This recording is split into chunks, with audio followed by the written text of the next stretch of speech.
think it's time for me to tell you guys about my dream. So, the dream, there's like multiple parts to the dream. And literally, none of them connected. But it was so epic. It started with me trying to get ready for a stream.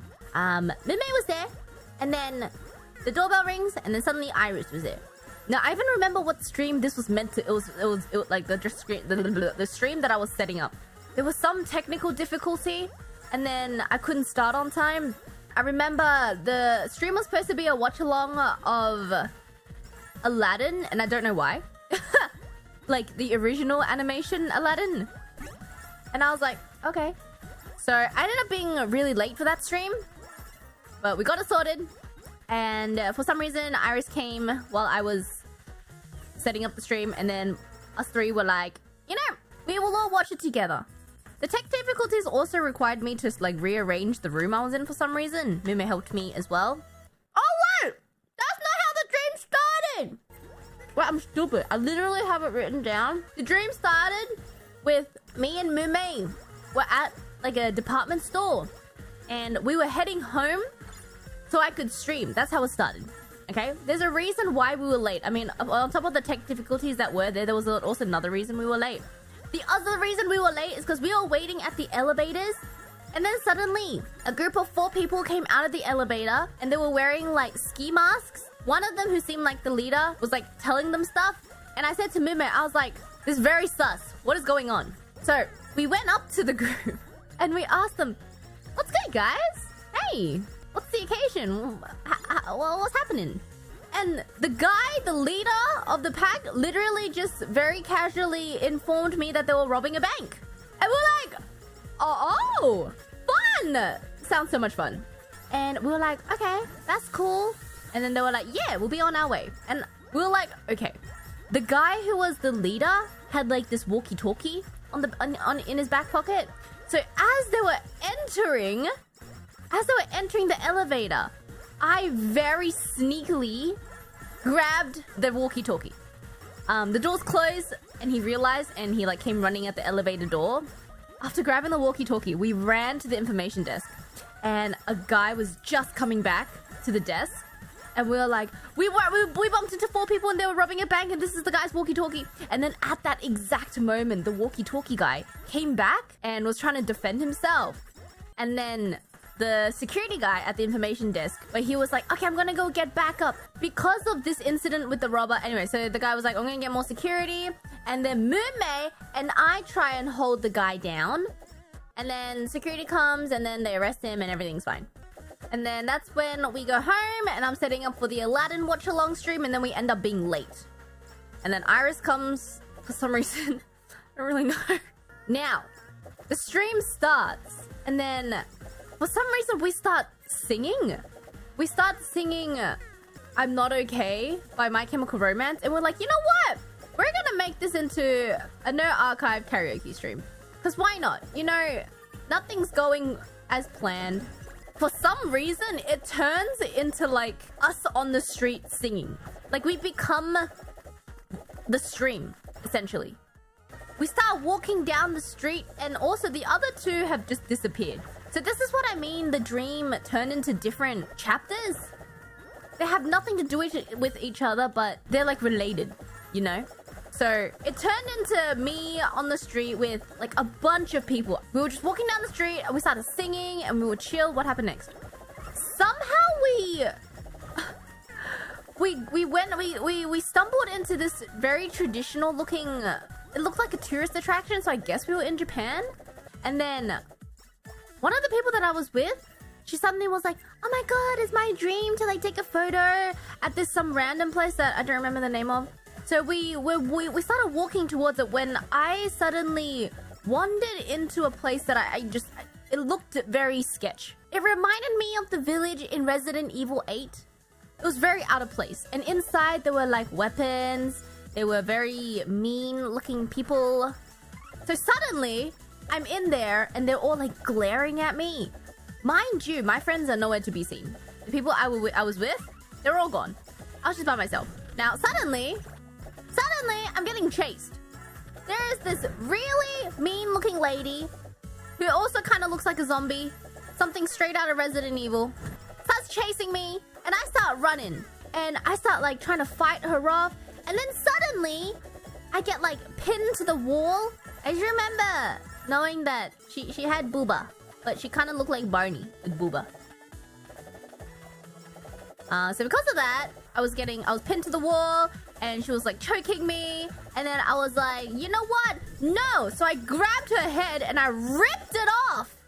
No cap. Seriously, that's what happened. I ripped it off. The weird thing is, I then suddenly turned into someone who wasn't me. Like, I turned into, like, a different character. And it turns out she was, like, one of, like, this lady who apparently ripped off the head of some zombie-looking Barney was part of a joint task force and who had, like, special skills or something. And there was, like, a whole group of people out there who were like this that had, like, different skills. And then suddenly I'm in a different person's body. I'm guessing one of the other superhuman people, right? And her skill was kind of like teleportation, but it was like being able to pop up in different places in, like, just by pressing like a button on her remote. But there was like a time limit. So like the more she was able to travel through without getting caught, this doesn't make any sense. Imagine like a huge underground like pipe system. And she's like teleporting through the pipes. Kind of like Mario, but like not really. And she has like a little remote that can, if she presses it, she can travel. But in a situation where she's fighting, if she gets caught or if she gets like damaged or hit, like, or caught, you know, like actually caught by someone, the time that she can teleport goes down. Honestly, it probably doesn't make sense, but that's what it was. And all this is kind of like a VR thing. So I remember, you don't find out until the end, but pretty much you start, they explained it, and then I pressed the button, and then I teleported, and then if you keep pressing it really quickly, it looks like she's teleporting, because she's just like, you know, appearing out of everywhere. It doesn't make any sense, but trust me, okay? That was the entire, that was her quote-unquote superpower, right? So, training starts. It was this whole thing of like, oh my god, you know, they're superhuman, but we gotta train them. So, training starts, and, you know, I start hiding, you know, I get quote-unquote transported into like the pipes and stuff to train this weird power. And then there was like, it's like military. Like the people training are like military soldiers, right? And they've got like guns. So there's like a group of them, and they start going through every like channel, like these pipes, these metal pipes, to try and figure out where I am. Because if they find me and tag me, quote unquote, or like damage, or, you know, attack me, I lose time on being able to teleport. So I'm teleporting, I'm fighting them, it gets really intense, and then you hear like the captain in the background being like, find her! Find her! And then it gets to a point where it's not looking good for me.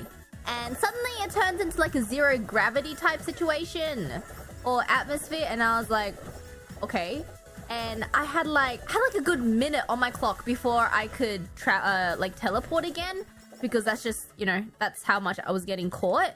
So because of that, I was like running, trying to like, you know, avoid getting caught, and then went down to like 20 seconds. And then I remember I injured one of the female agents, and then the guy agent like was about to, I had like literally 25 seconds left, and he could like, you know, quote unquote finish the training session and like, you know, defeat me, quote unquote, and I would lose. But it was those kind of training sessions where like it was real damage, like people were actually getting hurt. So it turns out I injured a female agent, and he was looking at me, and we had like this really intense like eye contact session, and then he let me go, and I saw the clock like count down from like 10, and then I could hear the captain in the background being like, don't let her go, don't let her go. And then this guy agent who had his like gun aimed at me decided to let me go and help this girl that I had injured, the female agent. Turns out they were family. Like, I don't know if they were married or something, but you find out at the end of the dream that they're family. It counts down. I get back my teleportation powers, and I start teleporting, and I pretty much win. Yeah, right? I win the training section, and, you know, the captain starts like talking to like the people around him, and talking about how, like, you know, she's not affected by family bonds or something like that. And then we all get transported out of the training arena, which is technically in VR because we were all hooked up to machines, so it wasn't actually like real life. I don't know. Anyway, and then the guy who was like who set up the system starts talking. I literally remember. I wrote down exactly what he said. Like, you know, it was such an anime moment where, you know, I was in the process of getting transported out of this training arena, and he said, "She is a still rose locked in a case of ice." That's why she is my best friend. And then I woke up. I have no idea what I just experienced. But god damn. God damn. And that all happened in 40 minutes. Can you believe that? Yeah. Anyway, that was my dream. That was literally insane. And it's actually even more insane is that I think I kind of woke up in between each section. So after the bank section, I like woke up to check the time, make sure I wasn't late. And then after the ripping the head off, I woke up again to check the time. It was like a full 12 anime episode, bro. It's crazy. Anyway, how are you guys doing? バカ変態うるさいしゃあないな。